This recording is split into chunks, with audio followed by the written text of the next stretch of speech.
this is an iHeart podcast. Guaranteed human. 2%. That's the number of people who take the stairs when there is also an escalator available. I'm Michael Easter, and on my podcast, 2%, I break down the science of mental toughness, fitness, and building resilience in our strange modern world. Put yourself through some hardships, and you will come out on the other side a happier, more fulfilled, healthier person. Listen to 2%, that's TWO% on the iHeartRadio app, Apple Podcasts, or wherever you get your podcasts. It is time now for today's Strawberry Letter, and if you need advice on relationships, work, sex, parenting, and more, please submit your Strawberry Letter to steveharveyfm.com and click Submit Strawberry Letter. We could be reading your letter live on the air, just like we're going to read this one right here, right now, and you never know, it could be yours. It could be yours. Buckle up and hold on tight. We got it for you. Here it is. Strawberry Letter. All right, nephew, thank you. Subject, her family is banned. Dear Steve and Shirley, I married a female that I met online, and things moved quickly for us because she got pregnant 4 months after we met. We've been married for 2 years, and things couldn't be worse in my home. I did not know much about my wife's family, and I had only met one of her 2 children. The oldest is 21, and his girlfriend put him out, so he showed up at our house asking if he could stay with us. I had never met him, and all I'd heard was bad stuff about him, so I didn't want him in our home. My wife let him stay anyway. He brought all of his smelly clothes, and he tried to smoke marijuana in our guest room. I told my wife he had to go. Then my wife's dad showed up and pitched a fit, saying that I am supposed to treat my wife's children as if they're my own. I told my father-in-law that I'm the man of my house, so it's not up for discussion. His old behind tried to lunge at me, but I moved and he hit the floor. I told him to get out of my house before he got hurt. He got some courage and came back an hour later with one of my wife's uncles. I was ready and armed with my son's water gun full of warm water. They came in my house talking crazy, and I hit my father-in-law in the eyes with a strong and steady stream of water. I will not be threatened in my own home. They eventually calmed down and left and took my wife's son with them. After that, I told my wife that her family is banned. They have a lot of nerve to come to my house and try to run it. She agreed, but I can tell that she feels some kind of way about it. Should I apologize to her dad, even though he was wrong for coming over here? Please advise. This is crazy, water guns and all. To say this family is dysfunctional doesn't even begin to describe their dynamic. I mean, I just think there's so much wrong here. Starting with you guys getting pregnant after only 4 months of knowing each other. Why no protection with someone you just met online? Well, now some adult decisions have to be made. First of all, you cannot ban your wife's family from coming over. It's her house too. That's why she let her son come over. What you have to do is talk to your wife. You guys have to get on the same page. Both decide how you're going to handle her family moving forward. Her dad was wrong for coming up in your house, acting a fool, bringing the uncle, all that. He showed you no respect. So boundaries and rules must be set for the son, the father, the uncle, and any other family member, and that includes yours too. Obviously, you guys didn't have time to get to know each other after the pregnancy, but here you are in a fight with her dad and uncle in your own house with a water gun. So for the sake of this marriage, the family, and the new baby, let's not forget about the new baby that's on the way. And if they're responsible people, you and your wife have to let them know. Since you brought it up, it won't hurt to apologize, especially if it will make your wife happy. But that's strictly up to you. Her dad is the one who should apologize, but I say don't expect that. Steve? Shirley's right about this whole letter. It's absolutely crazy. The whole letter is just, anyway, you met this woman online. Things move quickly. Y'all got pregnant 4 months after we met online. Too late to talk about protection. We've been married for 2 years and it's gotten worse. You didn't know much about your wife's family. You didn't know much about your wife. She got pregnant in your 4th month of knowing her. Y'all didn't date for 2 years. Y'all been married for 2 years. That's where you get to learn a person in the dating process. You're trying to learn a person in the marriage process. That's doubly hard. So you got pregnant after 4 months after y'all met. Y'all been married for 2 years. You don't know nothing about your wife's family. And you only met 2 of her children. The oldest is 21. He's a boy, I guess, and his girlfriend put him out, so he came to y'all's house asking if he could stay with us. You ain't never met him, and all you done heard was bad stuff about him. I don't know where you heard this stuff at. For somebody you don't know, I don't know if she told you bad stuff about him. Anyway, so you didn't want him in the house. Your wife let him stay anyway. He bought all his smelly clothes, and he tried to smoke weed in the guest room. I told my wife he had to go. Then my wife's dad showed up, pitched a fit, saying that I'm supposed to treat my wife's children as if they're my own. Well, technically that's how it's supposed to go. But you didn't get to know them at all. So it got through on you. You heard bad stuff about him. Now he at your house. Now he in the guest room smoking weed. Probably why he got put out the girlfriend's house. I don't know. And it must not have been working because you done put that in the letter. So anyway, your daddy showed up and said all this, and then you told your father-in-law, I'm the man of my house, so it's not up for discussion. His old behind tried to lunge at this man, so he moved and he hit the floor. Listen, man, getting old ain't for sisters. If you ain't fought in a while, don't just start a fight. Go home and shadow box a little bit. You know, try it out. See how long you can last shadow boxing without ducking and nobody throwing punches at you, and you'll discover you probably don't need to go back over nobody's house and try that. And then you told him to get out before he got hurt. When I come back, we'll get into the rest of it because it's about to get really intense. All right, Steve. Coming up, we'll have part 2 of your response to today's Strawberry Letter. The subject is, her family is banned. Her family is banned. We'll get back into it right after this. You're listening to the Steve Harvey Morning Show. 2%. That is the number of people who take the stairs when there is also an escalator available. I'm Michael Easter, and on my podcast, 2%, I break down the science of mental toughness, fitness, and building resilience in our strange modern world. I'll be speaking with writers, researchers, and other health and fitness experts, and more, to look past the impractical and way too complex pseudoscience that dominates the wellness industry. We really believe that seed oils were inherently inflammatory. We got it wrong. Many of the problems that we are freaked out about in the world are the result of stress. Put yourself through some hardships, and you will come out on the other side a happier, more fulfilled, healthier person. Listen to 2%, that's TWO% on the iHeartRadio app, Apple Podcasts, or wherever you get your podcasts.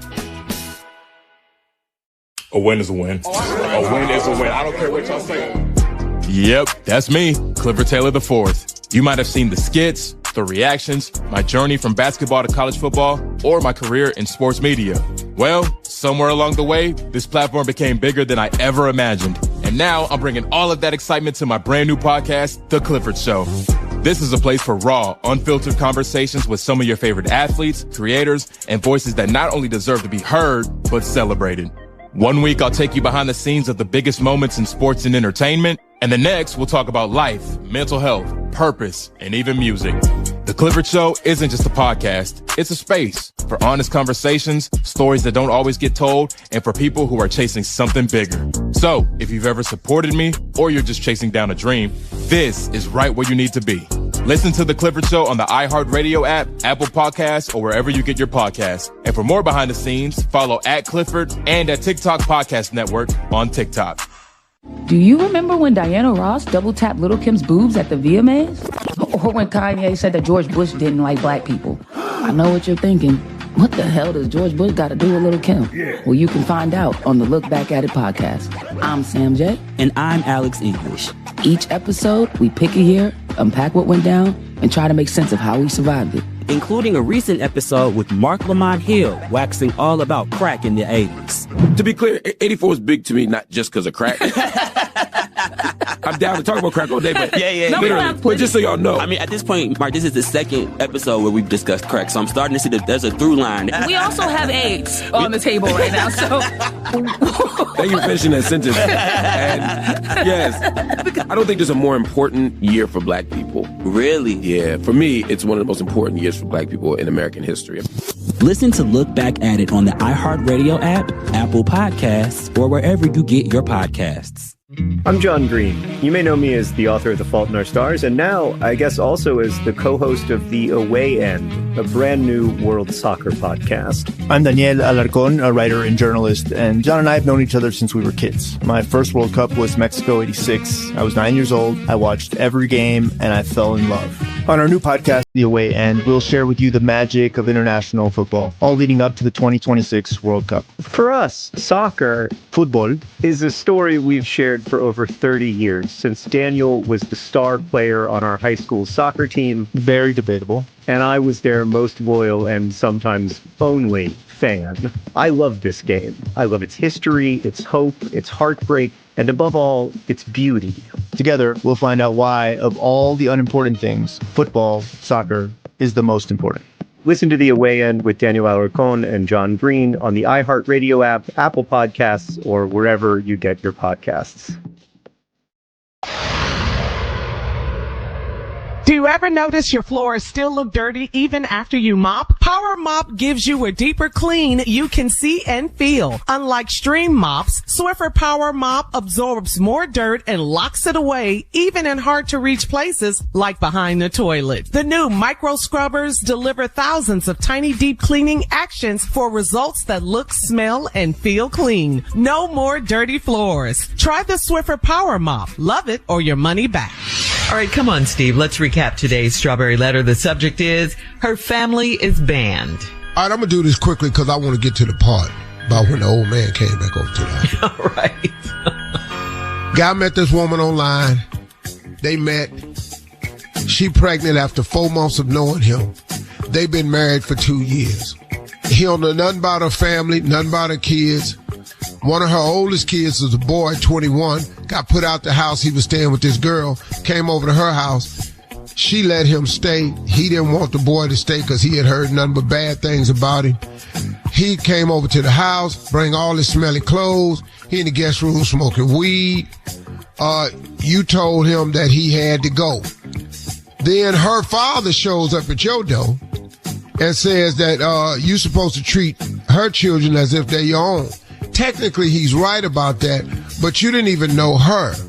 So you didn't know she had a family, so you ain't had a way to treat them one way or the other. You told your father it ain't his business, this is my house. The old man lunged at you, you moved out the way, he fell. Why is his old his friend, his old behind, and they fell on the floor. I told him to get out my house before he got hurt. He got some courage. Here we go. Came back 1 hour later with his brother, who is this man's wife's uncle, which means that's his brother. Came back with his brother. I was ready. Now, this is how the story takes a different kind of turn. I was ready and I was armed. Dog, you finna shoot your father over this? But guess what he was armed with? My son's water gun, full of warm water. They came in my house talking crazy, and I hit my father-in-law in the eyes with a strong and steady stream of water. That's a super soaker. I'm going to tell you that right now. He had a super soaker, because super soaker is the one thing that can keep a steady stream going on. He backed him down, boy. You got to be one sorry old man to get beat by a water gun. He probably drowning and everything, poor old man.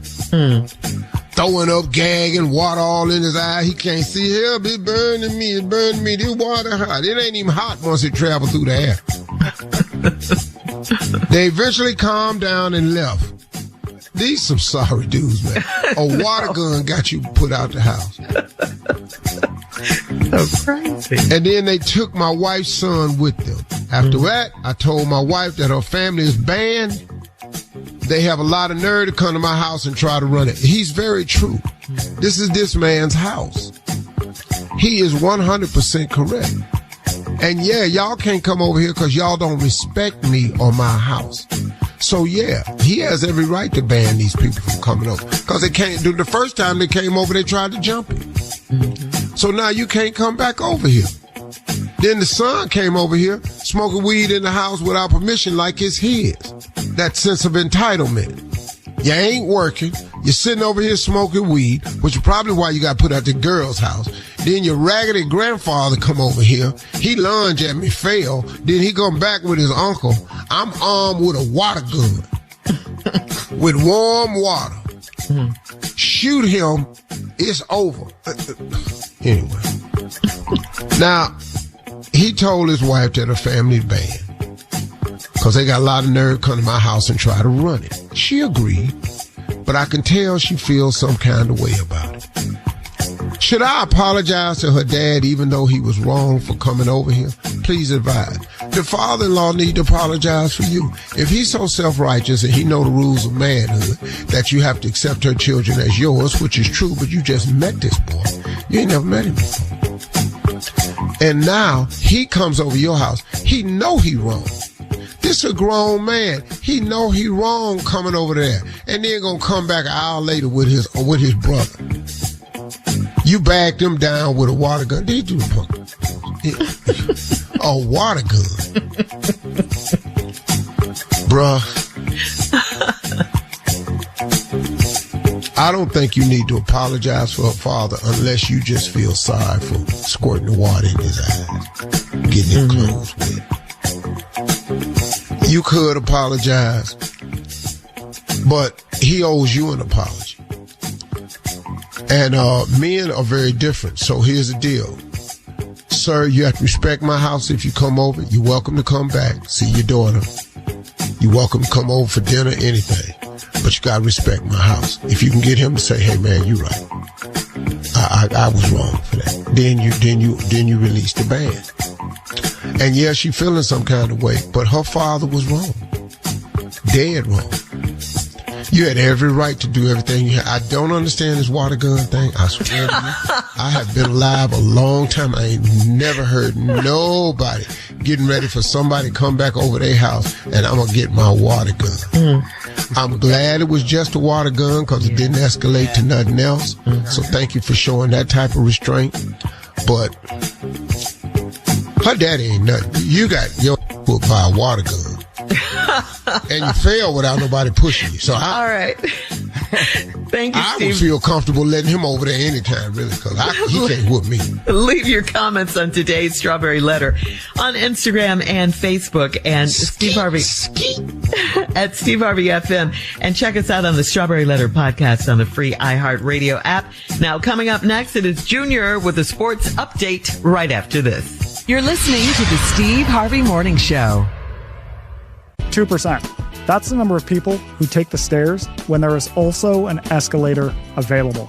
I'm Michael Easter, and on my podcast, 2%, I break down the science of mental toughness, fitness, and building resilience in our strange modern world. Put yourself through some hardships, and you will come out on the other side a happier, more fulfilled, healthier person. Listen to 2%. That's TWO% on the iHeartRadio app, Apple Podcasts, or wherever you get your podcasts.